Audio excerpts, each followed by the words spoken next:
Assalamualaikum warahmatullahi wabarakatuh. Perkenalkan, saya Eka Oktaviasari dengan NIM 122290007. Pada video kali ini, saya akan membahas terkait model iklim yang sudah dibahas atau dipelajari dalam mata kuliah Pemodelan Cuaca dan Iklim 1.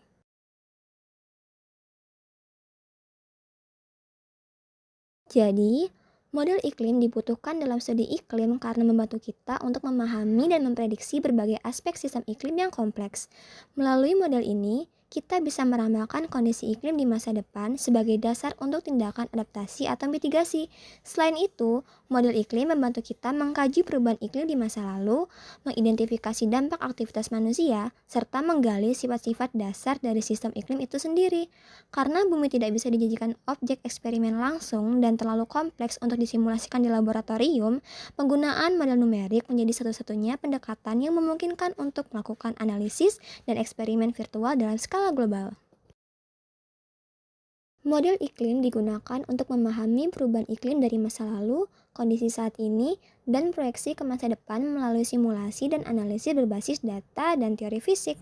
Di masa lalu, model iklim digunakan untuk merekonstruksi iklim masa lalu berdasarkan data proksi, seperti cincin pohon, inti es, dan sedimen laut yang memberikan informasi terkait suhu, kelembapan, atau komposisi atmosfer pada periode tertentu. Selain itu, model iklim yang masa lalu juga dapat dijalankan dengan input data kondisi atmosfer, konsentrasi gas rumah kaca, dan faktor alam lainnya yang diperkirakan pada masa lalu untuk memahami bagaimana sistem iklim berfungsi dalam kondisi tersebut. Lalu, hasil simulasi tersebut pun dapat dibandingkan dengan data sejarah dan untuk memvalidasi model dan mengidentifikasi faktor penyebab perubahan iklim masa lalu. Untuk masa kini, model iklim digunakan untuk mensimulasikan kondisi iklim yang terjadi saat ini berdasarkan pengukuran real-time dari parameter atmosfer, laut, dan daratan. Dengan menggunakan data observasi dari satelit, stasiun cuaca, dan alat pemantau lainnya, model iklim ini membantu kita untuk memahami perubahan yang sedang terjadi, baik itu oleh aktivitas manusia ataupun oleh faktor alami. Untuk masa depan, model biasanya digunakan untuk menjalankan berbagai skenario emisi gas rumah kaca yang biasanya berdasarkan pada Shared Socioeconomic Pathways atau SSP. Hal ini dapat memberikan gambaran tentang bagaimana iklim berubah terhadap berbagai kebijakan ataupun kondisi di masa depan. Selain itu, model iklim juga digunakan untuk memprediksi perubahan jangka panjang pada bumi dengan mempertimbangkan dinamika atmosfer dan laut serta interaksi kompleks antara elemen bumi.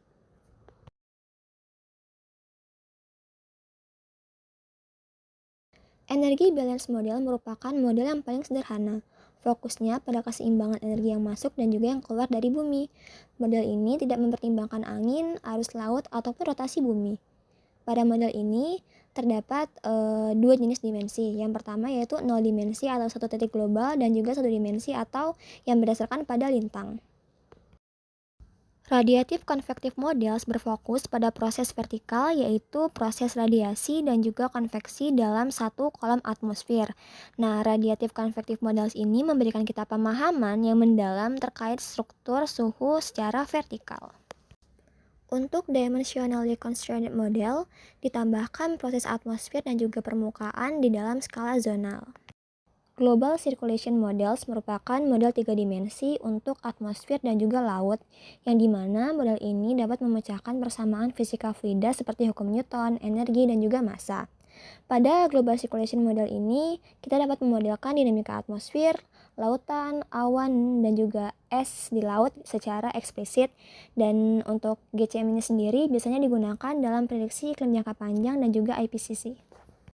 Untuk Earth System Model sendiri merupakan gabungan dari Global Circulation Model dengan proses biokimia seperti siklus karbon, nitrogen, dan juga perubahan vegetasi yang mana pada sistem atau pada model ini komponen atmosfer, laut, tanah, es, dan biosfer ini saling berinteraksi. Model ini merupakan model yang paling kompleks dan juga realistis dalam memodelkan sistem iklim bumi dan biasanya digunakan untuk proyeksi iklim global dan skenario kebijakan. Energi balance model adalah model iklim paling sederhana yang didasarkan pada konservasi energi, yaitu jumlah energi yang diterima bumi dari matahari harus sama dengan jumlah energi yang dipantulkan dan dipancarkan kembali keluar angkasa untuk mencapai kesetimbangan suhu.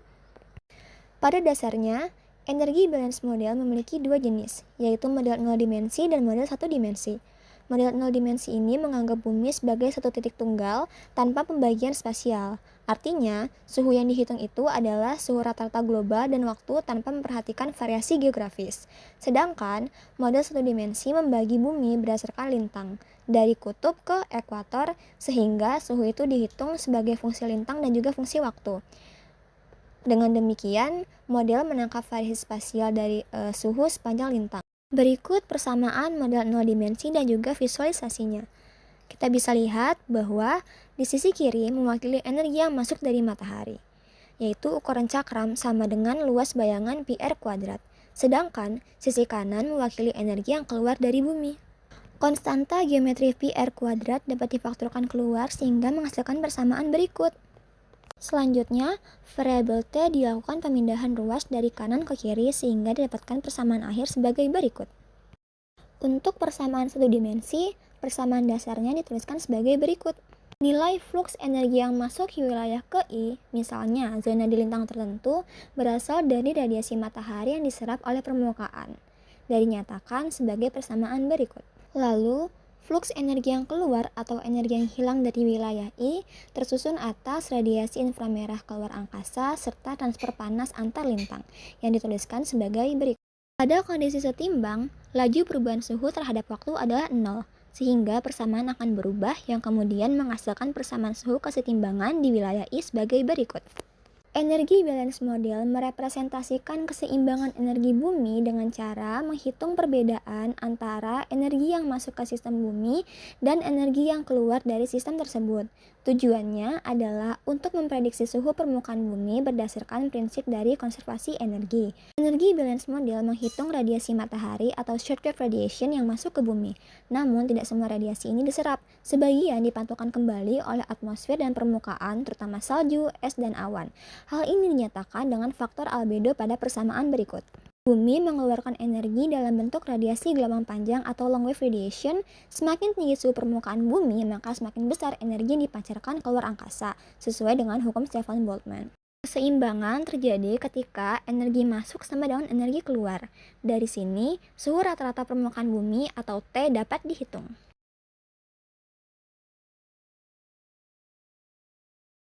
Model EBM satu dimensi membagi bumi ke dalam zona-zona lintang, misalnya setiap 10 derajat lintang. Di setiap zona, suhu rata-rata TI ditentukan oleh radiasi matahari masuk, radiasi inframerah keluar, dan juga transport panas antar zona. Energi masuk ke tiap zona lintang digambarkan oleh persamaan berikut. Semakin besar P masuk, maka semakin tinggi potensi dari pemanasannya. Sedangkan energi keluar dihitung berdasarkan persamaan berikut. Semakin tinggi suhu suatu zona, maka semakin besar energi yang keluar dari zona tersebut. Hasilnya, jika energi masuk lebih dari energi keluar, maka zona tersebut akan memanas. Jika energi masuk kurang dari energi keluar, maka zona akan mendingin. Sedangkan, jika energi masuk sama dengan energi keluar, maka akan tercapai suhu setimbang atau kesetimbangan.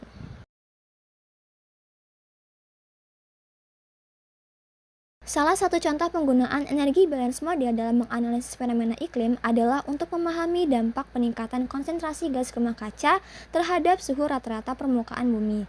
Dalam EBM, energi keluar dari bumi biasanya dimodelkan sebagai fungsi suhu permukaan yang mewakili radiasi gelombang panjang. Namun, gas rumah kaca seperti karbon dioksida dapat menyerap sebagian dari radiasi ini dan memancarkannya kembali ke permukaan sehingga mengurangi efisiensi pendinginan bumi. Untuk merepresentasikan fenomena ini dalam EBM, nilai konstanta A atau B dapat disesuaikan untuk mencerminkan hambatan tambahan dalam pelepasan energi keluar angkasa. Dengan menjalankan model EBM untuk dua skenario, yaitu sebelum dan sesudah peningkatan konsentrasi karbon dioksida, dapat kita amati bahwa terjadi peningkatan suhu permukaan yang signifikan meskipun input energi dari mataharinya tetap konstan. Hasil ini mencerminkan prinsip dasar pemanasan global di mana peningkatan gas rumah kaca mengganggu keseimbangan energi bumi dengan memperlambat pelepasan energi, sehingga menyebabkan akumulasi panas di atmosfer dan kenaikan suhu global. Radiatif konvektif model adalah model satu dimensi vertikal yang digunakan untuk menggambarkan profil suhu atmosfer berdasarkan keseimbangan antara dua proses utama, yaitu perpindahan energi secara radiatif dan juga secara konvektif.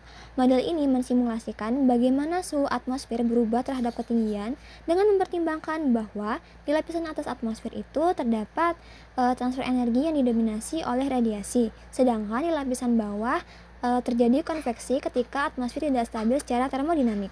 Radiatif konvektif model memiliki dimensi yang vertikal, yaitu satu dimensi yang diukur dari permukaan hingga atmosfer atas. Proses utamanya yaitu radiasi dan juga konveksi secara vertikal. Model ini berfokus pada profil suhu vertikal atmosfer yang memiliki kompleksivitas yang lebih kompleks dan juga sifatnya non-linear. Biasanya, radiatif konvektif model digunakan dalam pengaplikasian analisis efek rumah kaca dan juga struktur atmosfer. Sedangkan energi balance model memiliki dua jenis dimensi, yaitu yang 0 dimensi dan juga satu dimensi. Dalam EBM ini proses utamanya yaitu terkait radiasi yang masuk dan juga keluar dari permukaan bumi dan memiliki fokus terhadap suhu permukaan rata-rata secara global ataupun secara zonal. Dalam EBM ini dia lebih sederhana dibanding radiatif konvektif model dan sifatnya adalah linear. Biasanya energi balance model ini digunakan dalam perkiraan suhu permukaan karena variasi albedo, konstanta matahari, dan bisa juga karena variasi dari karbon dioksida.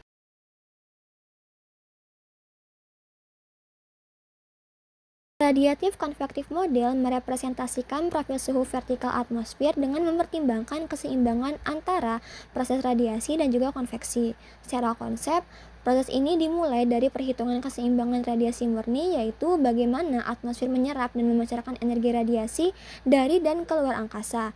Di setiap lapisan atmosfer nanti, flux radiasi ke atas dan ke bawah itu akan dihitung berdasarkan hukum fisika. Namun, jika hasil simulasi radiasi menghasilkan gradien suhu vertikal yang lebih curam daripada laju adiabatik lembabnya, maka atmosfer akan dianggap tidak stabil secara termodinamika dan proses konveksi akan dianggap terjadi secara alami. Radiatif konvektif model ini kemudian memodifikasi profil suhu di wilayah yang tidak stabil tersebut dengan menetapkan bahwa suhu menurun terhadap ketinggian mengikuti gradien adiabatik, yaitu dengan persamaan berikut. Proses ini dilakukan secara iteratif. Pertama, dengan menghitung profil suhu radiatif, lalu mengidentifikasi dan memperbaiki wilayah yang secara termodinamika tidak stabil menggunakan konveksi. Nah, iterasi ini akan berlanjut terus-menerus sampai tercapai sebuah keseimbangan yang stabil, yaitu profil suhu vertikal yang secara radiatif dan konvektif konsisten.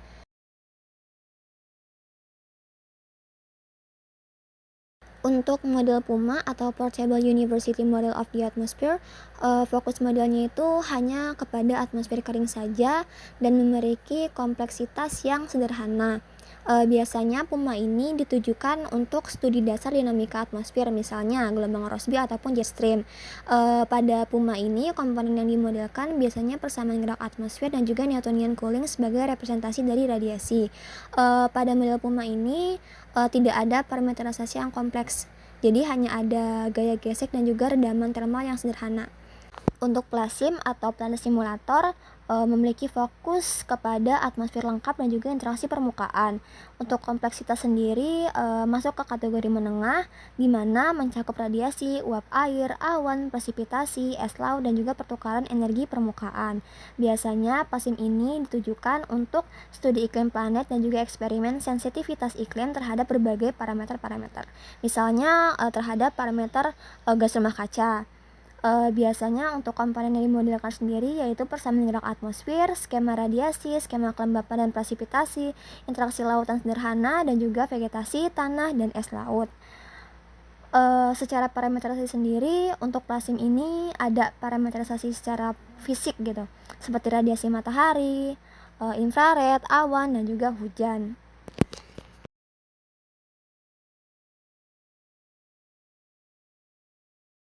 Untuk memahami dinamika iklim global, termasuk fenomena musiman seperti monsun atau ENSO, PLASIM ini dapat digunakan yaitu dengan cara mengatur konfigurasi yang sudah ada di sana. Plasma ini memiliki konfigurasi untuk mengikuti variasi tahunan intensitas radiasi matahari berdasarkan lintang, hari keberapa dalam setahun, dan juga sumber rotasi bumi. Nah, dengan mengaktifkan mode ini, maka model plasma ini bisa mensimulasikan perbedaan pemanasan daratan dan lautan secara musiman. Misalnya pada lintang-lintang tropis begitu. Hal ini dapat memicu pergerakan ITCZ, perubahan arah angin dan pola curah hujan musiman, lalu terbentuknya sirkulasi monsun karena daratan menghangat lebih cepat daripada laut di musim panas, lalu menciptakan pusat tekanan rendah yang akhirnya menarik udara lembab dari lautan. Untuk mungkin contoh hasilnya sendiri seperti curah hujan tinggi selama Juni Agustus ataupun perubahan sirkulasi angin tropis sepanjang tahun.